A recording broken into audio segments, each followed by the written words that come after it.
No, I'm okay, thank you. It's crazy, isn't it? Like, we do this as a job. You'd think I'd be a bit more relaxed about speaking in front of a few people in the room, you know.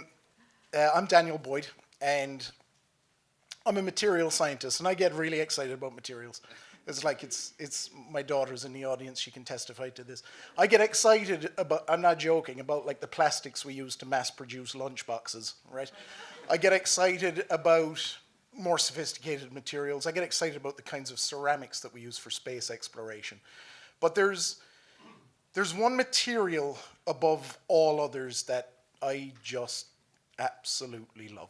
There is one material that has captivated my thoughts for as long as I can remember, and it's a material that has some of the most unique and transformative capabilities that mankind could ever harness. It's a material that if we study it and learn it properly, we have got the capacity to take on some of the largest challenges in clean energy, in clean water, in communications, and in healthcare. The material I'm talking about is glass, and it is an amazing material. It blows my mind. There's 80 elements on the periodic table that I could make a glass from. If I run some basic math on that, that tells me there's about 10 to the 300 formulations of glass possible. That number makes no sense. I don't care how long you've studied science. It's so big, it makes no sense, right? So I tried to find a way to make sense of it. Here's a statement for you. It doesn't make much sense either, but it's the best I've got. If I had 1 billion people making 1 billion glasses every second, it would take the life of our sun to make one sample of each glass that's possible. It's like... So that's my Lego playset, and I get to play with it every day in the Faculty of Dentistry. So it's a limitless material, it's full of magic, and it's full of inspiration from art to medicine. And I've spent about 17 years of my life now studying glass, learning about it, learning from it, being frustrated by it, hating it sometimes, and loving it always. Really, it's like another partner to me, to be honest. But I'm always seeking to find ways to unleash the power of glass to treat patients, period. That is why I exist as a professional, and it's why I do what I do as a professional. When I came to DAL in 2010, I was hell-bent, and I mean hell-bent, on finding a way to create tiny little microspheres about the size of table salt. You know, if you can imagine table salt sprinkled on a kitchen table, just pick up one of those tiny little pieces, about that size. Tiny little microspheres that could be implanted in a minimally invasive way into cancers and other malformations in the body. Microspheres that could block blood flow into tumors. I wanted to make microspheres that could degrade in the patient's body, and as they degraded, they released the same things they were made from. But the things they were made from were like little secret agents, small elements and ions that can walk right through a cell membrane, go straight to the heart of a cancer cell, and cause it to self-destruct. Thanks to the support from the faculties of dentistry, medicine, engineering, and science, we've realized all of those ideas. We've realized all of them, and today there's a company called ABK Biomedical that's taking some of those breakthrough technologies to the market. That company has manufacturing, research, and commercial operations across North America, and last month, that company closed a record-breaking round of investment for Atlantic Canada of $40 million US.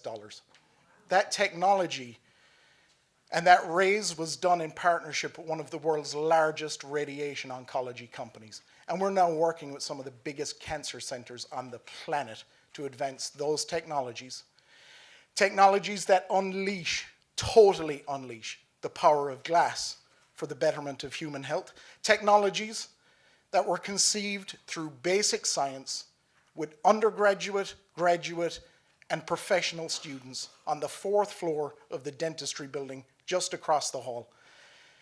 Those technologies are now being developed for mass production and use all around the world. And we are not just partnered with people who want to sell products. We're partnered with regulators, we're partnered with insurers, we're partnered with patient groups, we're partnered with oncology companies.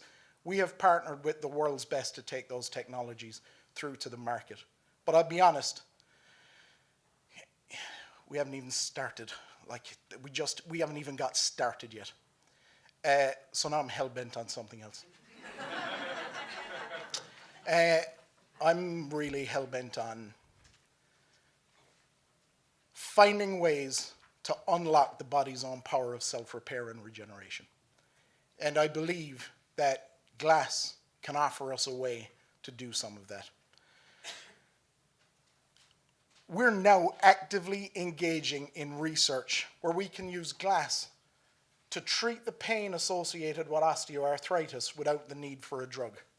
No joke, right? I didn't think that might be possible 2 years ago. And then I was speaking with a person who was responsible for the globalization of several drugs on behalf of AstraZeneca, and he wants to take this technology from DAL now to commercialize it immediately for clinical use. That technology is to treat osteoarthritis. You know, there's a diagnosis of osteoarthritis every 60 seconds in Canada. I mean, it's all the same risk factors that Sarah has talked about here. There's a diagnosis of osteoarthritis every 60 seconds in Canada. And do you know how much it's going to cost us over the next 30 years? About $433 billion on pain management. That's like, it's ridiculous. That's not even sustainable, right? I shouldn't have a job because we should be listening to people like Sarah, but we're not, right? But that's the reality, right? And because we're slow to move and because we're not paying attention to voices like Sarah's in any proper way, and thankfully that's changing thanks to Sarah's work. Numbers like 433 billion get printed in documents about how much the taxpayer is going to pay on pain management for osteoarthritis.